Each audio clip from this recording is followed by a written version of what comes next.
Halo,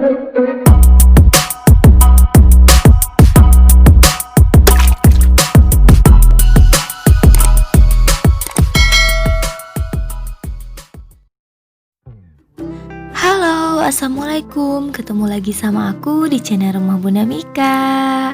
Hari ini aku mau ajak kalian semua untuk belanja bulanan di supermarket. Ini aku ke Hypermart. Di sini barang-barangnya lumayan mahal ya, tapi mau gimana lagi karena di sini tuh lengkap. Jadi aku usahakan ke sini aja.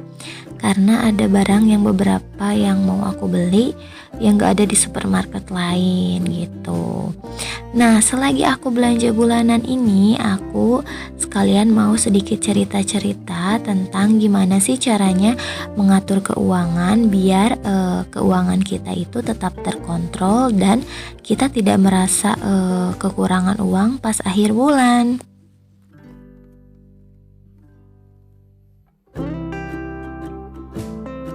Jadi dulu itu sebelum aku mulai menerapkan sistem kontrol keuangan ini, aku sama aja ya boros banget tiap bulannya tuh nggak terkontrol pengeluaran, pemasukan gitu. Nabung juga cuman seadanya, nggak diprioritaskan untuk masa depan juga. Tapi setelah lama-lama kesini hidup aku tuh kayak kurang sehat gitu, entah dari makanannya tentunya kan yang sering jajan aneh-aneh, terus keuangan juga kurang sehat gitu, dan aku juga memanage sebagai ibu rumah tangga itu ya kurang bijak gitu. Tapi sebenarnya sih wajar saja gitu ya kalau misalnya awal menikah keuangan belum stabil dan pengeluaran juga masih kesana kemari gitu, itu masih tahap wajar. Tapi setelah misalkan 6 bulan 1 tahun itu kita harus ada perubahan. Perubahannya apa? Jadi kita harus memprioritaskan masa depan, yaitu untuk kesehatan, pendidikan anak.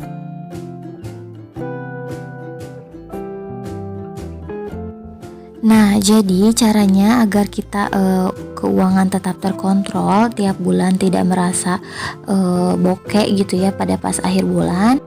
Ini aku kasih contoh, aku sebagai ibu rumah tangga yang mencari nafkah itu hanya suami saja ya. Jadi aku tidak ada penghasilan lain. Jadi aku misalkan dikasih suami uang belanja. Nah, dari uang belanja itu aku mengatur untuk budgeting.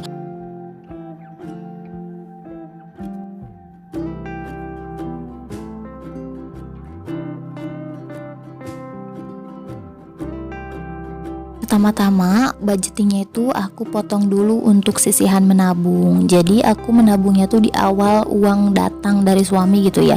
Misalkan suami ngasih uang nih untuk belanja kamu gitu, tapi langsung aku potong untuk menabung. Biasanya aku menabung 10-15% dari uang belanja yang aku terima. Jadi uang belanja itu enggak langsung aku pakai untuk keperluan rumah, tapi aku potong terlebih dahulu untuk menabung. Kenapa begitu? Karena seperti yang sudah ya, kalau misalnya gak aku tabungin duluan, biasanya uang tuh cepat habis dan pasti ada aja yang harus kepake, yang harus dibayar, yang harus ini, mentang-mentang ada uang sisa.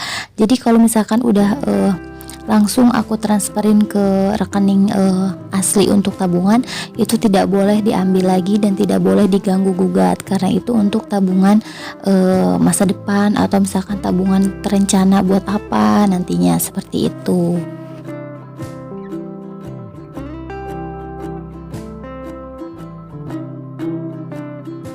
Aku sih biasanya nyebut uang yang aku sisihkan tiap bulan 10-15% ini disebutnya itu adalah uang masa depan gitu ya, atau tabungan masa depan. Tapi sebenarnya tabungan masa depan ini bisa diperuntukkan untuk apa saja. Misal aku kedepannya mau renovasi rumah, atau misalkan ada saudara atau orang tua yang sakit gitu, kita bisa bantu apa gitu ya.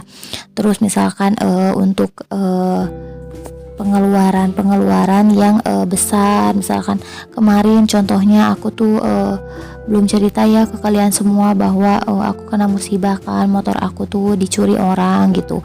Nah, dari uang tabungan ini atau uang masa depan ini kita bisa sedikit lega karena ada untuk mengganti gitu, atau misalkan ada untuk kredit ulang gitu. Lalu selanjutnya budgeting untuk pengeluaran pangan, yaitu sisa dari tabungan yang tadi. Berarti sisa uang belanjanya itu misalkan tinggal 90% atau 85%. Nah, dari 85% itu aku bagi 3 budgeting, yaitu pengeluaran bulanan, pengeluaran mingguan, pengeluaran harian. Oke, kita bahas untuk pengeluaran bulanan dulu. Untuk pengeluaran bulanan, aku langsung pos-posin. Untuk yang pertama yaitu untuk memberi orang tua, entah itu orang tua aku atau orang tua suami gitu ya, dari uang belanja yang suami aku kasih gitu. Terus aku potong juga untuk infak atau sedekah gitu ya. Infak untuk sedekah ini tergantung besaran yang aku mau kasih. Misalkan ada yang membutuhkan gitu, misalkan masjid, pembangunan masjid, atau misalkan saudara ada yang sakit juga, atau misalkan kalau ada emang rezeki lebih gitu, aku kasih jajan untuk ponakan-ponakan, entah itu keponakan aku atau keponakan dari suami gitu ya. Tapi memang nilainya tuh nggak besar gitu, memang semampunya aja gitu ya, hanya untuk bisa beli jajan aja gitu. Tapi setidaknya mereka bisa merasakan rezeki yang kita peroleh begitu. Nah, kebetulan juga di keluarga besar aku itu yang di kampung tuh kayak bikin grup gitu ya, grup infak sodako untuk keluarga yang sakit. Nah, biasanya juga aku lokasikan untuk sedekah dan infak di grup itu gitu, untuk keluarga kita sendiri gitu ya. Memang tidak besar sih, tapi setidaknya kita harus nyisihkan untuk sedekah dan membantu sesama.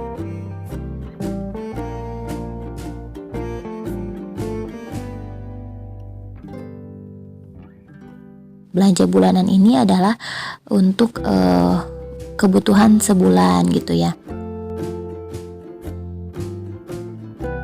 Keuangan bulanan juga sudah termasuk untuk listrik, token gitu ya, air kayak gitu-gitu.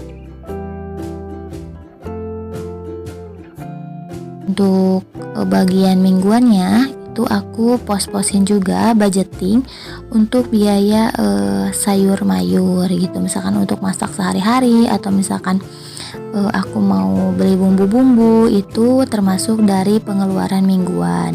Nah, untuk misalkan pengeluaran harian itu adalah pengeluaran yang tidak terduga atau biaya lain-lain. Misal nih, anak aku ngelihat tahu bulat, biasanya suka mau, bunda mau dong gitu ya. Nah, itu ada pengeluaran harian. Terus misalkan aku tiba-tiba saja gitu ya, mau ke rumah sakit atau misalkan ke puskesmas gitu ya, meskipun aku ada BPJS dan asuransi, tapi tetap ya kalau misalnya ojek, Grab gitu, kalau beli minum atau keluar itu pasti mengeluarkan uang begitu. Aku sendiri sudah menerapkan cara seperti ini tuh sudah dari gadis dahulu ya, waktu aku masih kerja gitu, masih jadi guru PAUD, masih kerja di pabrik gitu ya, masih istilahnya masih cari uang sendiri. Tapi bedanya kalau misalnya masih gadis kan tidak ada pengeluaran bulanan untuk belanja gitu, hanya untuk paling skincare, make up gitu, dan ngasih orang tua saja gitu ya. Nah, kalau misalnya untuk pengeluaran ini aku jamin mom semua gak bakalan ngerasa bokeh di akhir bulan, karena kalau misalnya kita dari awal sudah mengatur pos-posin gitu ya, ini untuk apa, uang ini untuk apa, harian untuk apa, mingguan untuk apa, bulanan untuk apa gitu, nanti bakalan terperinci. Dan kalau misalkan ada dalam satu bulan, oh iya kok aku pengeluaran membengkak ya, nah kita bisa pelajari ulang gitu ya. Oh iya, bulan kemarin tuh kita belanja apa gitu, bulan kemarin tuh kita borosnya di bagian apa. Nah, cara itu disebutnya adalah cara observasi keuangan. Jadi cara observasi itu kita bisa mempelajari nih apakah kita boros ataukah kita belanja terlalu berlebihan, ataukah kita belanjanya tuh yang bermerek semua atau barang-barang yang mahal-mahal gitu. Nah, untuk di belanja selanjutnya kita kan karena sudah berpegang teguh nih bulan kemarin tuh kita boros. Jadi kita bisa lebih menghemat gitu, bisa lebih bijak untuk pengeluarannya. Seperti itu, Mam.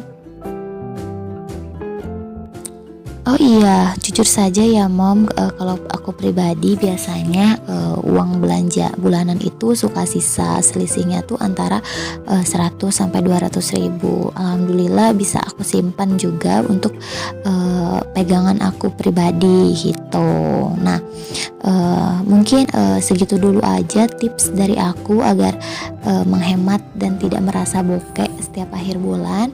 Mudah-mudahan Mom semua bisa terinspirasi dari cara manajemen keuangan ala aku. Oke Mam, mungkin segitu dulu aja videonya.